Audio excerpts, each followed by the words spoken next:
देखिएगा, आप आज हम आपको बता रहे हैं, सब जनों का एक सवाल होता है कि हमारा घर कब बनेगा। एक प्रश्न ये होता है, एक होता है कि हमारा घर कैसा होगा। और कई लोग क्या होते हैं, घर खरीद लेते हैं, उसके बाद उस जगह पे वो तोड़ फोड़ करवा देते हैं। जबकि सबसे प्रथम अगर आपका हाथ या कुंडली हो तो वह देखें कि आपका घर किस दिशा की ओर होगा और उस घर के आसपास क्या होगा। एक कुंडली है, देखिएगा, ये धनु लगन की कुंडली है। मकान जो देखते हैं हम इस घर से देखते हैं, चौथा घर होता है भवन का।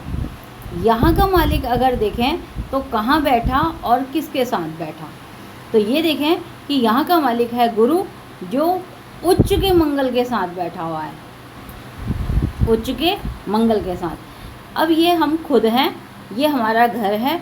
हमारे घर के आसपास क्या होगा, हमारा घर कैसा होगा। तो यहाँ पर सबसे पहले देखें कि आपकी कुंडली में लगन में राहु है। राहु एक गंदी जगह बताता है, यानी आपके घर के आसपास कोई गंदा कूड़ा करकट ढेर हमेशा लगा रहेगा।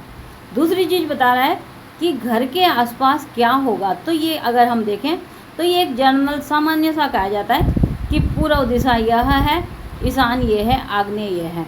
अगर अग्नि की बात करें तो यहाँ पर आ गई अग्नि। तो इस अगर कुंडली को यूँ घुमा लिया जाए तो आपके घर के ठीक सामने राइट साइड में एक कोई भी, चाहे बिजली का पोल हो या इलेक्ट्रिक का कोई भी चीज़ हो, ट्रांसफार्मर हो, यानी आप जिस जगह रहेंगे उस जगह है, या जहां आपका परमानेंट घर आप खरीदेंगे।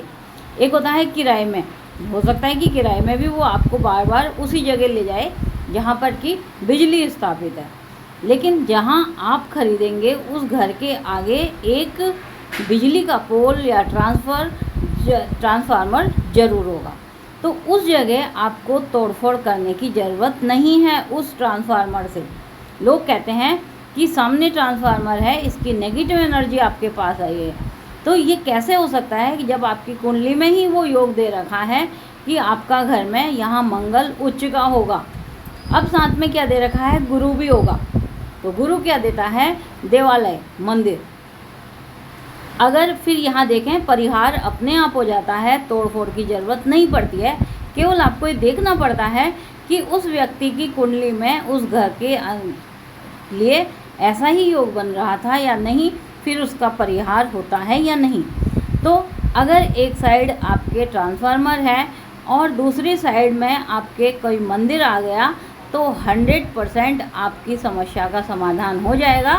वहाँ पर किसी भी तरह से कोई वास्तु संबंधित तोड़फोड़ नहीं करने की ज़रूरत होगी किसी भी तरह से, क्योंकि वो घर आपको रजिस्ट्री में ही मिला हुआ है, वो घर आपकी कुंडली में ही था, इसीलिए आपने उसको क्रय किया, नहीं तो वो घर आपके नाम पर नहीं आता।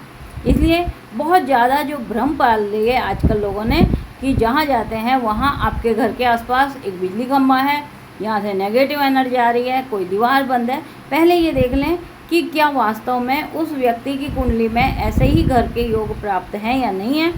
अब क्या होता है कि जब उसको घर मिला, एक होता है घर मिलने के बाद उसने तरक्की की, एक होता है घर मिलने के बाद वो डाउन चला गया। उस स्थिति में ये ज़रूर देखना पड़ता है कि घर तो मिल गया, उस घर के बाद क्या घर के विक्रय का योग है, तो उसकी वो दशाएं बताएंगी, समय बताएगा। और अगर विक्रय का योग है तो ये वास्तु काम नहीं करेगा कि भाई ये वास्तु आ रहा है तब इसने विक्रय कर दिया या सब चीज़ें हानि में चली गई। घर आना था, उसके पास वही घर आया और उसकी दशा कह रही थी विक्रय की, तो विक्रय की हो गई। सिर्फ आपको कुंडली और उस घर से वास्तु के अनुसार उसको मैच करना पड़ता है।